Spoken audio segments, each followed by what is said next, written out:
Bapak Ibu, dan terima kasih buat kesetiaan Bapak Ibu yang selalu hadir di dalam Mesbah Pagi. Kita percaya saat Mesbah Pagi kita bisa bersekutu bersama. Dan pagi ini kita dilayani oleh Bapak Roy. Selamat Selamat pagi, pagi Pak Roy, Pak selamat Roy pagi Bu Susi. Wijanarko. Apa Ya, kabar Pak? baik Bu. Cuma lagi Baik, puji dingin aja Tuhan. di Bandung nih, sekitar Oh, lagi di Bandung. 15 derajat nih di Bandung. Wow, di Ya, Lembang Pak. ya saya dekat Lembang. Rumah kami Oh, ya, dekat ya. Lembang. Ya, Silakan Pak. terima kasih Bu Susi. Oke, selamat pagi Bapak Ibu semuanya. Puji Tuhan, hari ini pagi ini kita bisa bersama-sama lagi ya. Saya mau melanjutkan sesi sharing yang sudah beberapa minggu ini dan ini sesi yang ketiga ya. Saya izinkan saya untuk share screen dulu. Oke, ya. Apakah udah bisa dilihat screen-nya? Sudah. Oke, puji Tuhan. Jadi pagi ini kita bicara tentang pembangun budaya ya. Nah, apa itu ya? Tapi kita lihat dulu tentang sesi pagi ini ya. Jadi kita kalau kita melihat di sini ada pesan besar pertama dari gereja ya.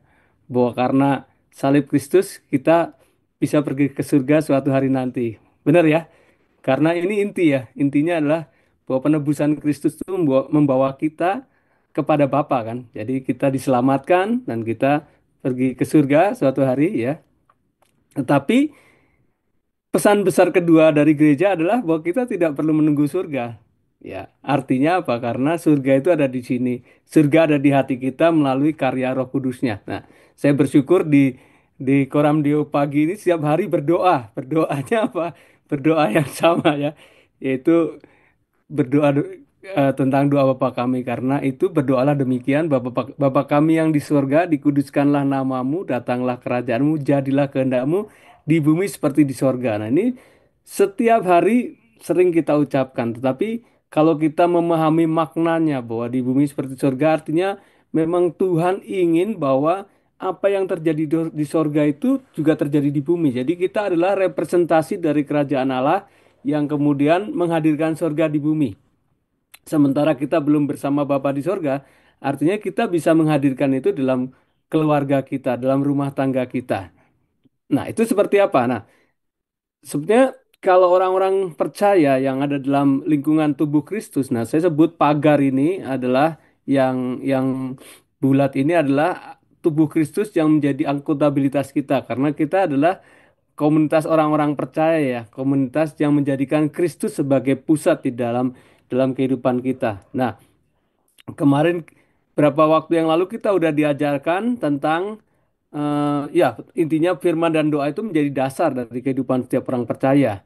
Ya, kemudian saya juga sudah mengajarkan tentang love and respect ya, kasih dan hormat. Ini dasar bagaimana kita bisa menghadirkan surga di dalam rumah kita. Kemudian di dalamnya juga ada kasih tanpa ekspektasi, tapi nanti kita juga bisa bahas lebih dalam lagi karena kan ini sesi pendek ya, sebenarnya perlu untuk ada dalam trainingnya.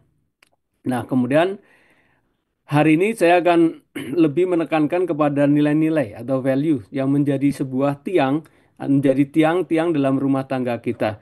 Karena kalau semua hal ini yang dasar-dasar ini semua ada, maka hal-hal yang lain itu akan bisa terjadi, Bapak Ibu semuanya, ya. Seperti ada sikap keterbukaan, sikap hamba, kemudian bagaimana kita menjadi termostat, ya, menjadi di dalam tempat tidur ada kejujuran dan keintiman. Dan kemudian selebihnya tinggal ditambahkan, ya, keterampilan menangani konflik, keterampilan menangani anak, komunikasi dan ini kalau semua bisa terjadi di dalam keluarga kita, bagaimana keluarga itu menjadi sebuah keluarga yang bermisi keluar, tidak hanya di dalam, tapi keluarga menjadi representasi Allah untuk orang bisa melihat gambaran Allah itu di dalam rumah tangga kita. Maka ini yang disebut surga ada dalam rumah kita. Sebenarnya sesimpel itu Bapak Ibu semuanya. Tetapi ini perlu dipraktekkan sama seperti kami di keluarga kami masih sampai sekarang masih tetap mempraktekkan ini ya. Bagaimana keterbukaan itu ada di tengah-tengah kita ya semua ya meja makan kami itu menjadi tempat untuk kami terbuka itu sebabnya tidak boleh ada HP ketika kami makan nggak boleh ada HP di dalam di tempat makan kami yang ada kita berbicara satu dengan yang lain dan kita terbuka komunikasi. Pak Edilio seringkali berbicara kalau mulut terbuka, hati terbuka ya. Jadi sambil makan gitu ya, mulut kita ngunyah terbuka, hati kita terbuka. Itu sering kita pakai itu untuk momen untuk kita berbicara dari hati ke hati juga gitu ya. Oke, ini tentang surga gambarannya. Dan nanti kita akan lihat bagaimana tentang value ya. Saya menekankan lebih ke value. Nah, saya mau mengutip pernyataan dari Albert Albert Einstein yang dia berkata kita tidak dapat menyelesaikan masalah dengan pola pikir yang sama dengan yang menciptakan masalah tersebut. Ya, jadi masalahnya di dunia ini ada banyak masalah, tetapi kalau kita sama dengan dunia kita tidak bisa menyelesaikan masalah itu. Kita harus berpikir dan hidup di tingkat yang lebih tinggi daripada yang ada saat ini. Jadi kita mesti di atasnya. Nah, itu sebabnya kalau kita ada dalam kerajaan Allah, kita akan selalu hidup di atas di atas dari orang-orang yang tidak ada dalam kerajaan Allah. Harusnya seperti itu. Ada seorang uh, pemahat ya atau seniman yang terkenal yaitu Michelangelo. Dia berkata bahaya terbesar bagi kebanyakan dari kita bukanlah bahwa tujuan kita terlalu tinggi lalu kita gagal mencapainya, melainkan karena tujuan kita terlalu rendah sehingga kita bisa mencapainya. Maksudnya apa? Nanti kita akan sampaikan ini ya. Tapi artinya gini, bahwa kalau kita menjadi orang Kristen, kita tidak boleh menjadi sama dengan dunia. Kita harus menjadi orang-orang yang berbeda. Nah, kalau kita sama dengan orang dunia, kita itu tujuan kita terlalu rendah, sehingga kita bisa menjadi sama aja gitu ya. Yang lain ngegosip, kita ngegosip. Yang lain korupsi, kita korupsi. Yang lain tepu-tepu bisnisnya, kita tepu-tepu juga. Nah, itu sama ya. Jadi ada seorang penginjil juga terkenal, T.D. Jakes bilang, pola pikir kecil adalah pembunuh diam-diam dari panggilan hidup yang besar. Jadi kita mulai saat ini harus bermimpi yang besar, memikirkan pola-pola pemikiran yang besar. Nah, ada seorang pendeta terkenal di Ukraina ya, beliau orang dari Nigeria yang memimpin gereja sebuah gereja yang besar di Eropa ya. Beliau berkata, pendeta Sande Adelaja ini berkata, Anda hanya dapat mengubah sesuatu jika Anda tidak menjadi serupa dengan hal tersebut. Dan kemudian kita harus menjalani prinsip-prinsip yang unggul. Kasih kita harus lebih unggul dan bisa terlihat karena kasih itu lebih unggul daripada kebencian. Belas kasihan itu lebih unggul daripada pembalasan dan kejujuran lebih unggul daripada ketidakjujuran. Ini prinsip-prinsip yang ada dalam Alkitab yang sebetulnya kita bisa praktekkan untuk bisa menjadi orang-orang yang berbeda karena hal-hal ini membuat kita stood out ya. Kita berbeda gitu ya. Dunia ini hanya dapat dikelola dengan baik oleh orang-orang yang memerintah dari tempat yang lebih unggul dengan prinsip-prinsip yang unggul. Hanya kebaikan yang dapat mengatasi kejahatan. Di prinsip-prinsip yang unggul dari mana? Prinsip-prinsip yang unggul adalah prinsip dari firman Tuhan yang sudah kita baca dan kita renungkan hampir tiap hari itu. Dan itu seharusnya yang mengubah pola pikir kita. Kalau kita membaca Alkitab saja tapi tidak pernah merenungkan dan melakukannya, maka kita akan menjadi sama dengan kebanyakan orang karena hanya tahu konsepnya tetapi tidak pernah praktek untuk melakukannya. Jadi untuk mengubah dan memperbaiki dunia, Anda dan saya harus memiliki posisi dan prinsip yang lebih unggul. Ini harusnya terjadi ya karena banyak kali orang dalam pelayanan atau dalam kehidupan sehari-hari mereka pikir ah udahlah gitulah ya, ya orang bilang begini ya kita lakukan seperti itu aja gitu ya.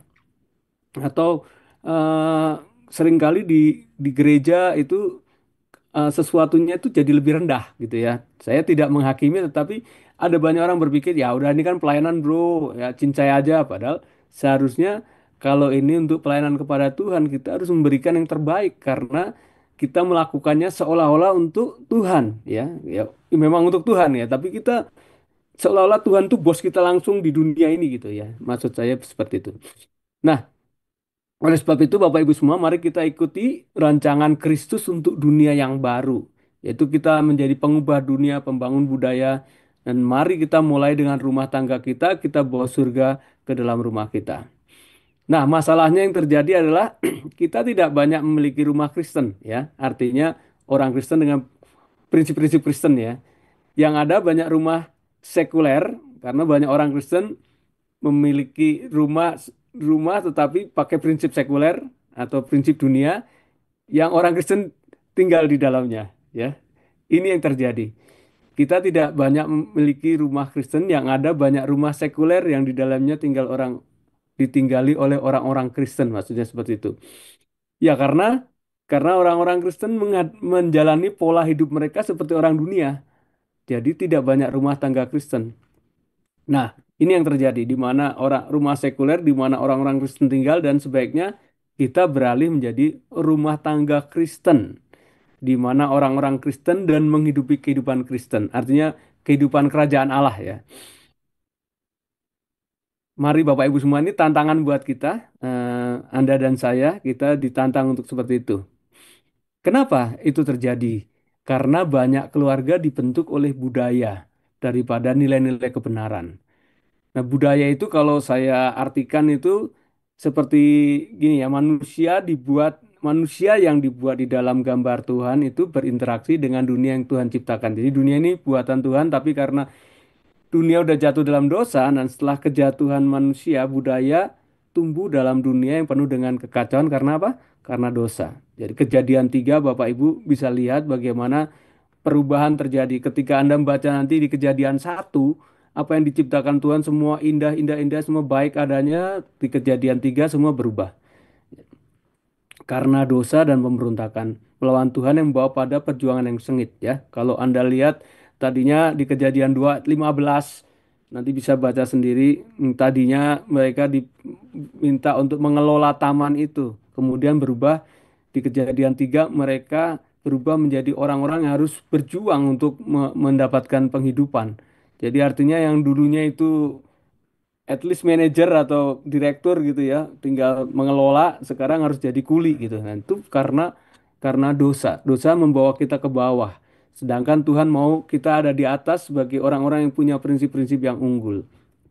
Nah, akibatnya banyak keluarga Kristen kurang berdampak dan tidak memiliki perbedaan yang signifikan, yang besar, ya, dengan keluarga-keluarga sekuler. Dan ini lebih karena mereka tidak mengadopsi nilai-nilai kebenaran yang mutlak. Jadi mereka hidupnya kompromi. Ah, ya sudahlah, orang lain begitu, saya begini aja lah.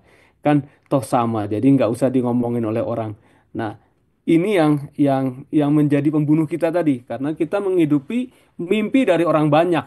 Jadi kita itu harus menjadi orang yang bermimpi yang besar, yang tidak hidup sama seperti kebanyakan orang. Memang menjadi orang Kristen seperti itu susah. Karena kita jadi akhirnya jadi minoritas. Minoritas sudah minoritas secara jumlah agama katanya, ya. Kemudian menjadi minoritas secara kehidupannya karena kita tidak menghidupi kehidupan yang seharusnya gitu ya. Yang Alkitab atau Tuhan mau untuk kita lakukan. Tapi kita menjadi hidup sama seperti orang dunia. Dan kita perlu mengadopsi nilai-nilai kebenaran yang mutlak, yang hakiki, yang kemudian tuh menjadi prinsip-prinsip hidup kita. Nah, pagi ini nanti saya mau untuk Bapak Ibu semua, teman-teman semua, untuk bagaimana kita memiliki set nilai-nilai yang kita percayai. Dari situ kita bisa menjalaninya. Nah, karena apa? Di dunia ini lambang kebesarannya ini, kalau saya dulu diajarkan tentang harta, tahta, dan wanita, ya. Tapi kalau itu kan pria, ya. Tapi ini kita sebut sekarang ada, bahkan ada 4, ya. Harta, seks, ya, ya, pria dan wanita sama gitu, ya. Kemudian tahta itu kesuksesan, ya. Jadi orang dinilai itu besar kecilnya seseorang itu dinilai dari kesuksesannya, dari jumlah hartanya. Kemudian kalau mereka sudah sukses, lambangnya adalah bahwa mereka itu, oh kamu boleh ini lakukan apapun yang mereka mau. Dan sekarang yang lebih bahaya lagi, ada budaya global yang masuk lewat cellphone kita, di mana budaya itu coba ditanamkan di dalam kehidupan kita, langsung dekat di genggaman kita. Jadi dunia ini sekarang ada dalam genggaman kita. Bagaimana kita menyikapinya, kita perlu hati-hati dalam hal itu. Mohon maaf, saya minum sebentar. Oke, nah, karenanya ini yang membentuk kita sekarang. Dan kalau ini terus-menerus yang membentuk kita, maka pola hidup kita akan dalam pola yang seperti ini. Tetapi Alkitab berkata, mungkin Ibu Susi boleh tolong bacakan Ibu Susi?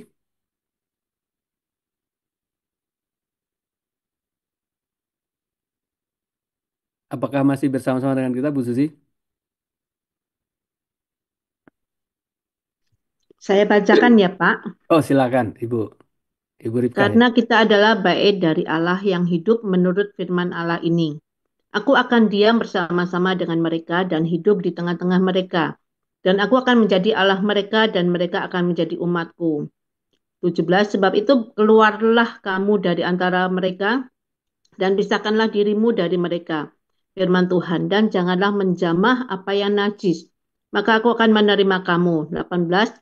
Dan aku akan menjadi bapamu dan kamu akan menjadi anak-anakku laki-laki dan anak-anakku perempuan. Demikianlah firman Tuhan yang Maha Kuasa. Amin. Ya, ini saya lupa mencantumkan kitabnya ya. Ini dari Korintus ya. Nanti kita akan lihat ya. Karena yang kita mau emphasize atau kita garis bawahi adalah ayat 17 itu ya.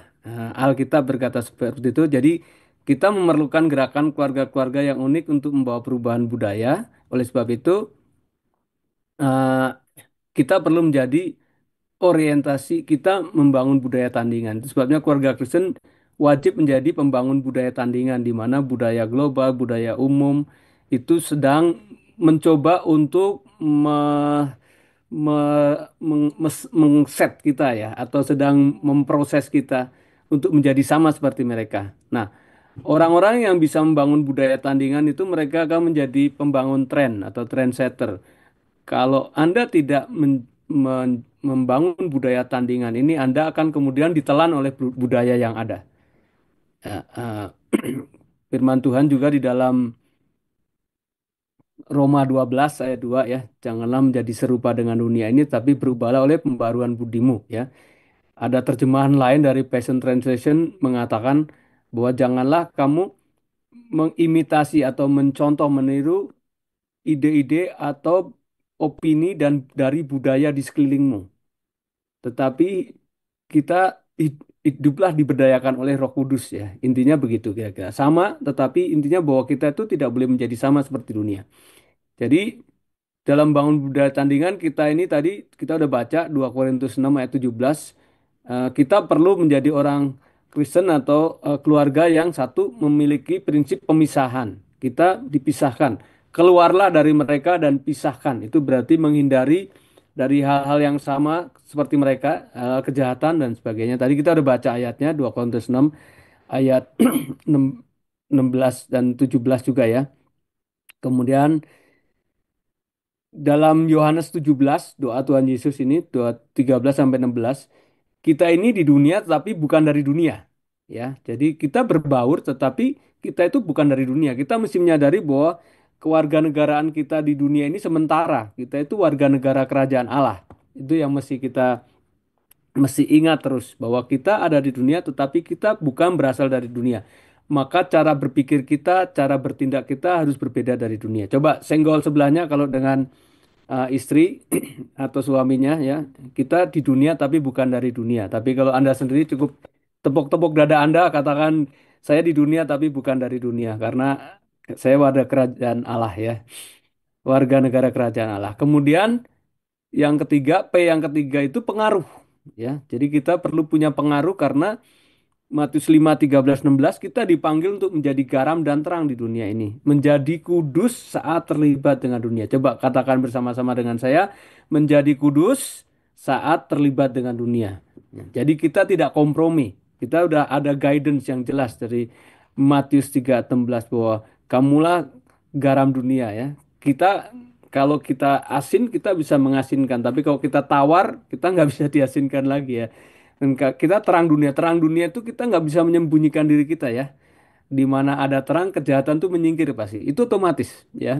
Anda nyalakan lampu, kegelapan pasti nyingkir. Nah, ada orang yang terangnya itu diumpetin gitu. Aduh, itu tidak sesuai dengan kaidah ya, tidak sesuai dengan hukum karena di mana ada terang harusnya kegelapan menyingkir. Ketika Anda ada di satu tempat, Anda ada dalam satu lingkungan dan ketika Anda di sana, ketika orang-orang kemudian melihat bahwa sesuatu yang berbeda, mereka akan sungkan.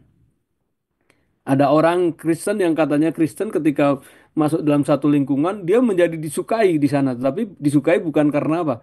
Ya karena itu tadi mereka bercanda yang jorok-jorok, melakukan hal yang sama seperti mereka, jadi disukai. Banyak orang memilih menjadi populer daripada mereka membela prinsip yang mereka pegang. Dan ini masalah karena kita akhirnya nggak bisa menjadi orang yang mengubah lingkungan kita. Nah, untuk itu kita perlu memiliki kejelasan identitas. Nah, identitas itu penting sekali, siapa kita itu penting sekali. Kita pasti udah tahu bahwa kita punya dua identitas ya. Satu, identitas utama kita. Ya, identitas utama orang Kristen semua harus tahu bahwa dia anak Allah yang hidup ya. Jangan ada yang bingung dengan ini. Ya, jadi kamu bukan lagi hamba melainkan anak. Jikalau kamu anak, maka kamu juga ahli-ahli waris oleh Allah. Ini kita identitas pertama kita. Katakan identitas utama saya adalah anak Allah yang hidup. Ya, saya akan bertanya kepada Anda misalnya di sini, Pak Mardi misalnya, Pak Mardi ini kemudian Raja Charles ya dari Inggris datang ke Indonesia. Ini misalnya ya. Kemudian Raja Charles itu berkata kepada Pak Mardi, "Hey, Mardianto, hari ini juga saya akan angkat kamu jadi anakku. Nah, jadi warga negara kerajaan Inggris Raya gitu ya. Kira-kira Pak Mardi saat itu juga berubah nggak statusnya? Ya, statusnya pasti berubah dari orang biasa pengusaha menjadi anak dari kerajaan Inggris gitu ya. Nah, tentu semuanya juga akan berubah kalau udah menjadi anak dari kerajaan Inggris kan. Bisa nggak Pak Mardi makan sembarangan di warteg gitu ya? Tentu akan disorot banyak paparazi ya. Wah ini anak dari kerajaan Inggris makan di warteg gitu ya. Atau kemudian kita jadi akan susah kan menemui Pak Mardi karena harus ada protokoler gitu ya. Semua semua serba diatur dan Bapak Ibu semuanya, sebenarnya kalau kita menyebut diri kita anak Allah ini Allah kita itu Allah yang lebih besar dari semua kerajaan di dunia. Seharusnya kalau kita menyebut kita anak Allah, sikap-sikap kita harusnya berubah karena kita anak Allah. Jadi kenapa kita nggak melakukan tepu-tepu lagi ya? Kenapa kita nggak main licik-licik lagi? Karena kita bukan bukan itu. Karena kita anak Allah. Kita hidup dalam terang. Hidup kita semua dibaca semua orang. Nah ini yang perlu kita tahu bahwa dengan tahu identitas kita sebagai anak Allah, kita sudah menunjukkan kepada dunia bahwa kita menjadi orang yang berbeda. Kemudian ada identitas kedua yaitu keunikan kita. Tuhan berikan kita keunikan, hal-hal yang berbeda yang membedakan dari setiap orang. Setiap orang tidak ada yang sama. Saya pastikan semua kenapa di situ ada gambar sidik jari semua orang itu berbeda. Itu signifikansi keunikan kita. Jadi kita atau saya adalah pribadi dengan masa lalu kita. Masa lalu setiap orang berbeda. Kemudian kita adalah pribadi dengan masa kini setiap orang juga berbeda dan masa depan. Apa artinya? Nanti saya akan jelaskan di slide berikutnya. Jadi keunikan kita itu seharusnya berkontribusi kepada misi Allah. Jadi kita identitas pertama anak Allah, identitas kedua keunikan kita, masa lalu, masa kini, masa depan. Dan masa lalu kita ya ada hal yang dapat kita pilih, ada hal yang dapat kita ada hal yang tidak dapat kita pilih maksud saya. Ya, Anda tidak bisa memilih lahir dengan tinggi badan segini, warna kulit orang tua, pengalaman-pengalaman. Tetapi ada hal yang dapat kita saring dari masa lalu. Adaptasi, ya, terutama budaya. Kalau di budaya dalam keluarga yang budayanya toksik atau beracun gitu ya, nah, kita bisa singkirkan itu untuk nggak mengadopsi budaya itu. Ya, ada budaya dalam keluarga yang kalau salah itu dipermalukan di dalam semua keluarga. Nah, mungkin budaya itu nggak cocok ya dengan nilai-nilai kerajaan dan kemudian kita nggak ambil itu. Atau budaya dalam keluarga yang kemudian budaya contoh misalnya mohon maaf ini ngomong ada budaya yang dibesarkan dengan budaya orang tuanya suka ngutang. Nah, apakah itu kita mau adopsi dalam keluarga kita? Tentu tidak ya, kita dapat saring itu, maksudnya seperti itu. Kemudian identitas yang masa lalu tadi, apa yang kita warisi, kemudian masa kini. Nah, nanti kita akan fokus kepada masa kini, nilai-nilai yang saya percayai. Masa kini juga bicara dengan teman-teman. Dua hal ini yang saya akan bahas lebih dalam hari ini ya. Jadi nilai-nilai yang saya punya dan teman-teman saya itu siapa? Ya pertemanan kita. Nah, ini penting, teman-teman, untuk keluarga kita itu penting, ya. Kemudian masa kini itu pilihan-pilihan yang aku ambil. Jadi nanti nanti ini berkaitan semua karena nilai-nilai itu menentukan pilihan-pilihan. Dan masa depan itu apa yang aku impikan atau rencanakan. Jadi jelas ya tentang identitas. Nanti Bapak Ibu kalau suatu hari Pak Mardi bisa buat training yang khusus, nah ini bisa lebih dalam lagi dipelajari. Oke, jadi kenapa tadi saya banyak bicara tentang ini? Karena ya memang budaya itu mempengaruhi nilai-nilai. Kalau kita hidup dari kita mengadopsi budaya, kemudian membuat nilai-nilai kita itu menjadi kecil artinya. Ini seperti yang dikatakan oleh Bapak William Kilpatrick. Dia bilang orang tua tidak dapat seperti dulu yang mereka lakukan, bergantung pada budaya untuk menegaskan nilai-nilai keluarga. Kekuatan budaya yang mempengaruhi anak-anak secara aktif akan mengecilkan arti nilai-nilai tersebut. Jadi, nilai-nilai kita harus dibangun dari dasar firman Allah. Saya tidak menyalahkan budaya, budaya yang kita bangun harus budaya kerajaan, bukan budaya dari dunia maksudnya ya. Jadi tidak ada yang salah dengan budaya, tapi budaya yang mana gitu ya. Budaya dunia apakah kita mau pakai itu untuk keluarga kita atau budaya kerajaan yang kita akan pakai. Nah, ini berkaitan karena nilai-nilai adalah filter dari keputusan tadi. Tadi kita udah lihat ya, firman dan doa itu adalah hidupan spiritual kita. Roh itu yang menjadi dasar dari semuanya karena di dalam diri kita tinggal Roh Kudus ya. Dalam roh manusia kita ada Roh Kudus yang Tuhan taruh ketika Tuhan terangkat ke surga, Dia memberikan kepada kita Roh Kudus ya. Kisah 1 ayat 8 kalau Anda baca ya, supaya kita bisa menjadi saksi-saksi. Kita akan menerima Roh Kudus supaya kita bisa menjadi saksi-saksinya.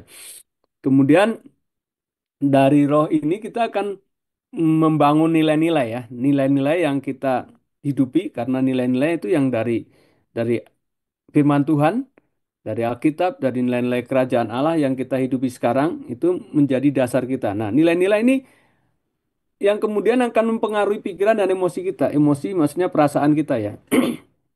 Nah, pikiran, perasaan kita itu akan dipengaruhi. Nah, kalau nilai-nilai kita salah, itu berarti akan pengaruhi pikiran dan emosi kita. Cara berpikir kita juga udah salah. Nah, ini akhirnya membuat keputusan yang salah. Dan akhirnya perilaku kita juga menjadi salah. Jadi penting sekali dasarnya ya Bapak Ibu semua. Ini semua saya udah berikan di dalam PDF-nya, nanti Bapak Ibu semua bisa bisa baca lagi. Jadi roh jadi bangunlah manusia roh itu kan ya. Yang kita kalau BTB itu kan eh, bangun manusia roh salah satunya ya. Ya. Kemudian nilai-nilai, kemudian nilai-nilai itu didasarkan dari rohnya kita, kemudian seterusnya. Ya, Bapak Ibu bisa lihat bagaimana pentingnya nilai-nilai ya. Ya, pasti dasarnya karena kita orang percaya ya Roh Kudus ya. Nah, jadi kemudian Bapak Ibu bisa praktek membuat nilai-nilai dalam keluarga Anda.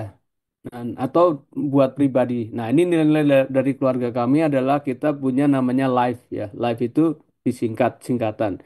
Jadi saya punya pengganti ya, pengganti budaya tadi itu. Hidup saya yang pertama, kami semua anak-anak dan saya kami sepakat ya bahwa hidup kami itu untuk Tuhan dan juga untuk orang lain juga. Nah, karena kita hidup untuk Tuhan dan orang lain ya berarti ada banyak keputusan-keputusan kami yang dipengaruhi oleh ini gitu ya. Contoh seringkali eh, kami baru pulang dari bepergian tiba-tiba di tengah jalan sebelum nyampe rumah mobil kami lihat ada orang dengan apa ya mobil yang berhenti di pinggir jalan di dekat komplek kami dan kempes bannya. Ternyata mereka nggak punya ban serep gitu ya. Tiba-tiba anak saya berhenti terus dia bilang, Pak, ini kayak bisa kita mesti tolong mereka gitu.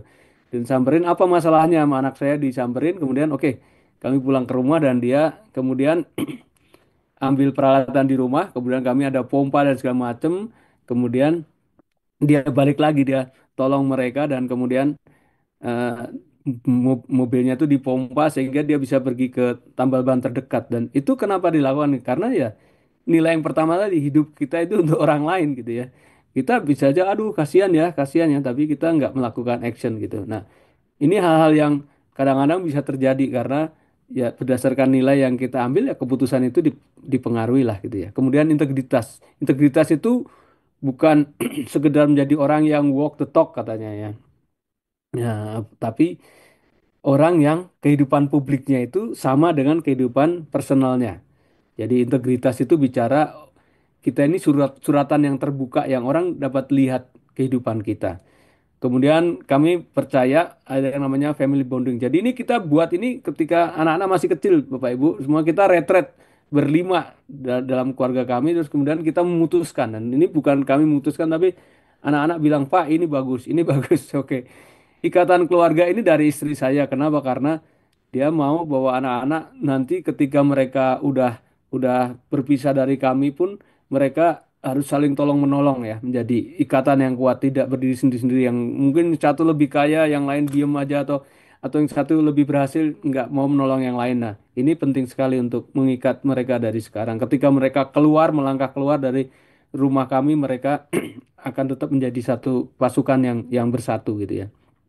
Empowerment atau pemberdayaan.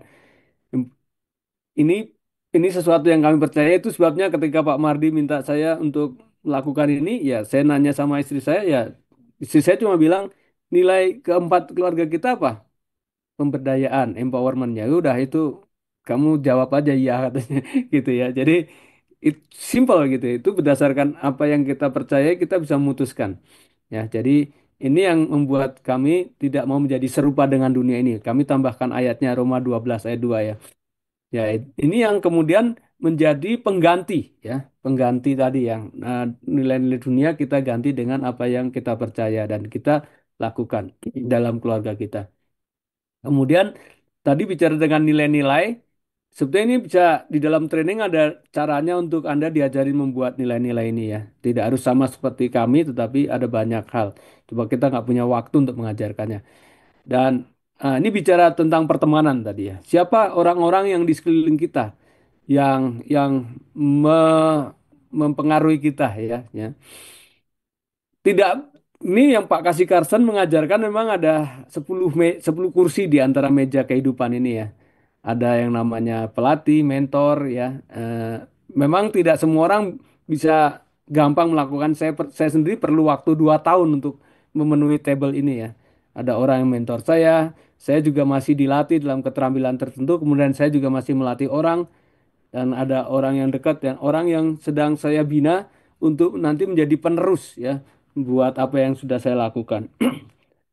Nah, tetapi at least sesimpel ini kita bisa buat yang simpelnya, versi simpelnya seperti ini. Untuk membuat kita itu bisa punya akuntabilitas ya. Ada orang di depan kita ya, orang ini orang yang mungkin lebih tua dari kita atau yang mementor kita karena dia tahu apa yang di depan kita.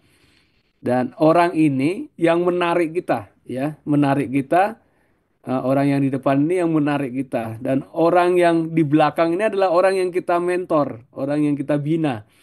Ya, orang ini mendorong kita dengan pertanyaan-pertanyaan sulit. Bagaimana saya punya menti-menti atau orang yang saya bina yang bisa menanyakan Kak Roy bagaimana keuangan Kak Roy kehidupannya bagaimana mengelolanya bagaimana hubungan Kak Roy dengan Kak Rina bagaimana kehidupan internet Kak Roy bagaimana Kak Roy HP-nya bagaimana ya. Apakah kalau Kak Roy lihat pornografi dan sebagainya itu mereka boleh menanyakan itu. Sama seperti saya boleh menanyakan mereka hal yang sama karena mereka boleh menanyakan itu.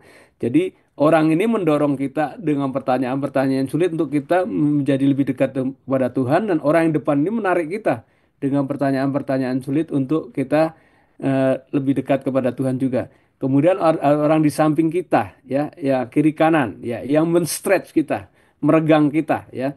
Dan saya masih ada dengan 3 orang, kami bertiga laki-laki semua yang setiap minggu masih teleponan seumuran mereka. Kemudian kami menjadi kayak seperti akuntabilitas peer gitu ya, yang menanyakan pertanyaan-pertanyaan sulit juga tentunya. Dan kita berdoa bersama dan kita ngomong tentang hal-hal pria gitu ya, karena ini pria semua. Dan orang-orang seperti ini yang mereka membuat saya menjadi tetap bisa seperti sekarang. Ya karena satu karena Tuhan, yang kedua karena Tuhan taruh orang-orang di sekeliling saya yang mereka peduli dengan saya. Jadi jangan cuma berteman, banyak teman tapi nggak ada gunanya. Tapi pilih teman yang benar-benar bisa membangun kita. Karena saya percaya Raja Wali hanya berteman dengan Raja Wali ya. Pemenang itu hanya berteman dengan pemenang. Jadi kalau kita berteman dengan pecundang, kita akan menjadi pecundang. Tapi mulai sekarang tentukan orang-orang di sekeliling kita. Saya ketika anak saya masuk di usia pertemanan, saya membantu dia memilihkan teman karena kita harus kenal orangnya, kita harus tahu. Dan kalaupun dia kenalan baru, kita harus tahu siapa dia. Dan saya dulu karena dia masih kecil ya, masih remaja, saya tahu semua teleponnya. Telepon temannya saya tahu, saya telepon orang tuanya tahu, mereka pergi kemana. Jadi kalau ada apa-apa yang dihubungin siapa, saya tahu. Dan juga pengaruh apa. Ketika mereka pulang, mereka bisa cerita. Nah, ini yang penting untuk kita bisa memiliki teman-teman seperti ini. Eh, Nah, Bapak Ibu, ada di dalam materi yang saya berikan tuh 8 blok esensial untuk bangun keluarga yang berdiri rumah, tapi itu jadikan bahan bacaan saja karena nggak mungkin saya bacakan semua atau saya ajarkan semua karena ini materi training kan. Jadi intinya eh, nanti kalau kita mau ada membuat trainingnya, saya siap lah gitu ya Pak Mardi. Oke, mungkin ini yang dapat saya bagikan pagi ini. Kalau mungkin ada pertanyaan atau mungkin ada pemikiran yang bisa disampaikan pada saya. Terima kasih. Tuhan berkati.